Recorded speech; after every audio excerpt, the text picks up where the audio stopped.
Hello hello hello আমরা Havelock থেকে তো বেরিয়ে পড়েছি, আগের ভিডিওতেই দেখিয়েছি। তো আমরা চললাম নীলের উদ্দেশ্যে।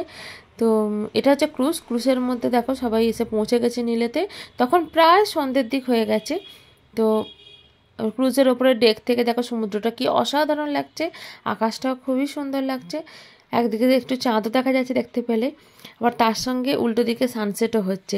তো দৃশ্যটা কিন্তু অপূর্ব সুন্দর, যেটা ক্যামেরায় জানি না কতটা উঠেছে, মানে পরিষ্কার বোঝানো যাচ্ছে না যতটা আমরা নিজের চোখে দেখেছি। তারপরে চলে এসেছি নীলের এই রিসর্টটা। এটা হচ্ছে সীতাপুর বিচের ধারেই রিসর্টটা। তো রাত্রিবেলা দেখো রিসর্টটা কি দারুণ সাজানো রয়েছে। আর এখানে যে আমাদের রুমটা, তার মধ্যে এই যে বাইরে একটা ব্যালকনি মতো আছে, তারপর ঢুকে গিয়েই ডবল বেডের বেড রয়েছে, সঙ্গে দুটো চেয়ার দিয়েছে, একটা সেন্টার টেবিল আছে, টিভি আছে, এসি আছে, কাবার্ড যেমন থাকে সেরকম সব কিছুই আছে এবং খুবই সুন্দর। বাথরুমও রয়েছে এবং উল্টো দিকে একটা এদিকে একটা রয়েছে ব্যালকনি, যেটা আমাদের যাওয়ার সৌভাগ্য আর হয়নি, কারণ আমরা আবার পরের দিন সকালবেলা এখান থেকে বেরিয়ে পড়েছি। তো সকালবেলা দেখো বাইরের বাগানটা কি দারুণ লাগছে। আর সীতাপুরে বিচে আমরা সন্ধ্যাবেলা কাটিয়ে এসেছি বেশ খানিকক্ষণ, যেটা অপূর্ব সুন্দর লাগছিল, যেটা ক্যামেরা করা হয়নি। আর এটা হচ্ছে লক্ষণপুর বিচ। এখানে দেখো সমুদ্রটা কি অসাধারণ দেখতে লাগছে। এরপর আমরা চলে এসেছি এটা অন্য আর একটা বিচ, যেটা আমি ভুলে গেছি। তো এখানে বিভিন্ন রকম ওয়াটার অ্যাক্টিভিটি আছে, যেখানে 4 জন গেছিলো স্কুবা করতে, আর বাকি আমরা 5 জন, যেটা সাহসে কুলোতে পারিনি, তারাই এসেছি গ্লাস বোটে। তো গ্লাস বোট থেকেও সমুদ্রের নিচেটা খুবই সুন্দর দেখতে লাগছিল, ম্যাগনিফাইড গ্লাস ছিল, তাই জন্য খুবই ভালো দেখতে লাগছিল, যেটা ক্যামেরাতে তুলতে পারিনি, মানে তুলেছি, বোঝাতে পারছি না কতটা দেখতে মানে সুন্দর লাগছে। নিচে কোরাল, বিভিন্ন রকম কালারিং ফিশ, যেগুলো আমরা দেখেছি। আর যারা স্কুবা করেছে তারা তো সমুদ্রের ভেতরে গিয়েই 4 জন দেখেছে। তা আমার হাজব্যান্ড ছিল তার মধ্যে, বাকি আমরা যাইনি।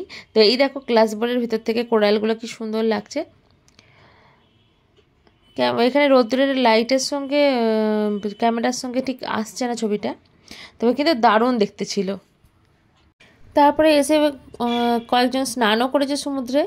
এবার প্রচণ্ড খিদে পেয়ে গেছে, তাই ওখানেই পাশে একটা রেস্টুরেন্টে আমরা চলে এসেছি এবং এমনি প্লেন আমরা থালি নিয়েছিলাম, কেউ মাছ কেউ ডিম, কিন্তু টেস্টও একদম সাউথ ইন্ডিয়ান, খুব একটা টেস্টি নয়। আর এখানে দেখো বিচের ধারে এই গাছটা কি সুন্দর দেখতে, ফলগুলো একদম আনারসের মতো। তারপর আমরা ওখান থেকে বেরিয়ে পড়ে চলে এসেছি, এটা ন্যাচারাল বে বিচ। সেই বিচের এইগুলো তো বলছে কোরাল, যেগুলো জল পায় না, সেগুলো নাকি মৃত। তো কোরালের এই মাঝে মাঝে যেখানে জল জমা হয়েছে, সেখানে দেখো অ্যাকোরিয়ামের মতো বিভিন্ন রকমের ছোট ছোট মাছ, মানে সমুদ্রের এই জল ঢুকেই অ্যাকোরিয়ামের মতো দেখতে লাগছে মাছগুলো। তো অসম্ভব সুন্দর এই জায়গাটি। আর এখানে দেখো এই বিচের মধ্যে এখানে একটা খুব সুন্দর এই যে ব্রিজ রয়েছে, যেটাকে ওখানে হাওড়া ব্রিজ বলা হয়, অসাধারণ দেখতে। তো এখানে সিনারিটা দারুণ দারুণ, ক্যামেরার থেকে নিজের চোখে দেখলে আরও সুন্দর দেখতে লাগে। তো যাদের সম্ভব তারা অবশ্যই একবার আন্দামানটা ঘুরে আসবে। তো এখানে বেশ কিছু ফটোশ্যুট হচ্ছিল।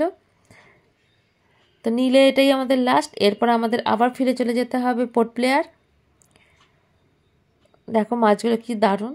তো আজকের ভিডিও এই পর্যন্ত, দেখা হবে নেক্সট ভিডিও, টাটা।